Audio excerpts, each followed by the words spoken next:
The idea of hearing the voices of actual slaves from the plantations of the Old South is as powerful, as startling, really, as if you could hear Abraham Lincoln or Robert E. Lee speak. Listen again to Fountain Hughes, who was born in 1848. We were slaves. We belonged to people. They sell us like they sell horses and cows and hogs and all like that. Have an auction bench, and they put you up on the bench and bid on you, the same as bidding on cattle, you know. Much of what these three former slaves say may at first seem unremarkable. Much of what they say may surprise and upset, and their calm demeanor is at odds with the evil and violence we associate with slavery. Here is 91-year-old Texan Laura Smalley talking in the 1940s about the outcome of a tussle between two women, one black, one white, one slave, one mistress. The mistress tried to slap the slave, but the black woman pushed her into a chair.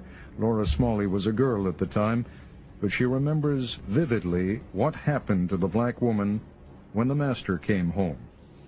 Well, they taken that old woman, poor old woman, carried in the peach orchard and whipped her. And, just tied her hand this way, around the peach orchard tree. I remember that just as well, looked like to me, I can, and round the tree and whipped her. And, well, she couldn't do nothing but just kick her feet, just kick her feet. But it just had her clothes off down to her waist, Just didn't have her plumb naked, but they had her clothes down to her waist. And every now and then they'd whip her, and then snuff the pipe out on her, snuff pipe out on her. The embers in the pipe, and where you ever see the pipe smoking. Blow them out on her? Mm-hmm. Good Lord, have mercy.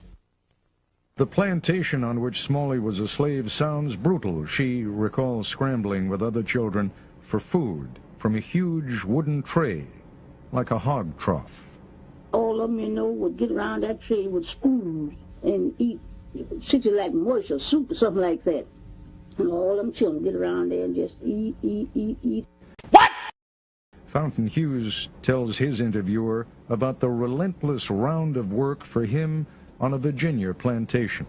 Night never comes out. You have nothing to do. Time to cut tobacco. If they want you to cut all night long out in the field, you cut. And if they want you to hang all night long, you hang tobacco. It didn't matter about your tired, being tired, you're afraid to say you're tired.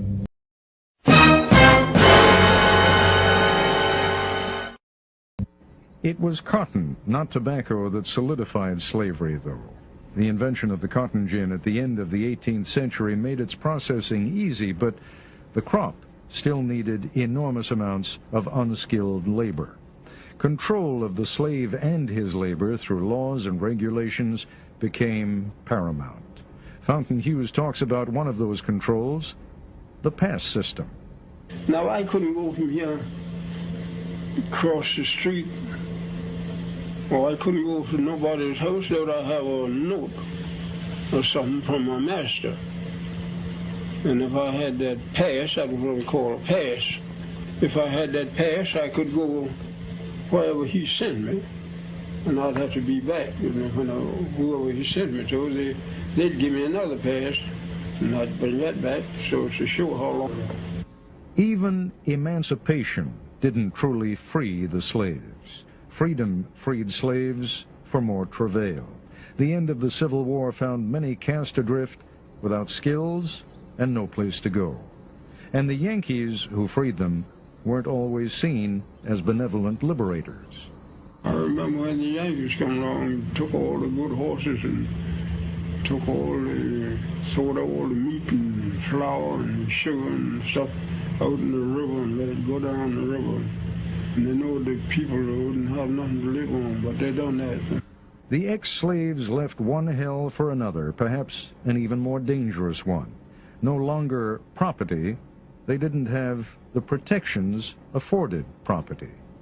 When we were slaves, we couldn't do that, see? And if we got free, we didn't know nothing to do.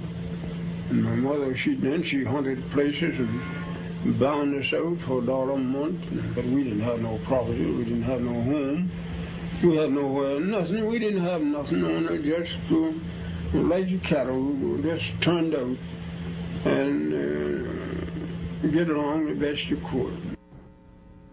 In Texas, the slaves weren't told they were free until 2 months after the war ended. Smalley remembers that her masters gave the slaves a dinner, and then they were free. I don't know how the other side of the folks know freedom. We didn't know. They just thought, we're just feeding us, Them didn't know where to go. You see, after freedom broke, just like he turned something out, didn't know where to go. But just where to stay. Didn't know where to go.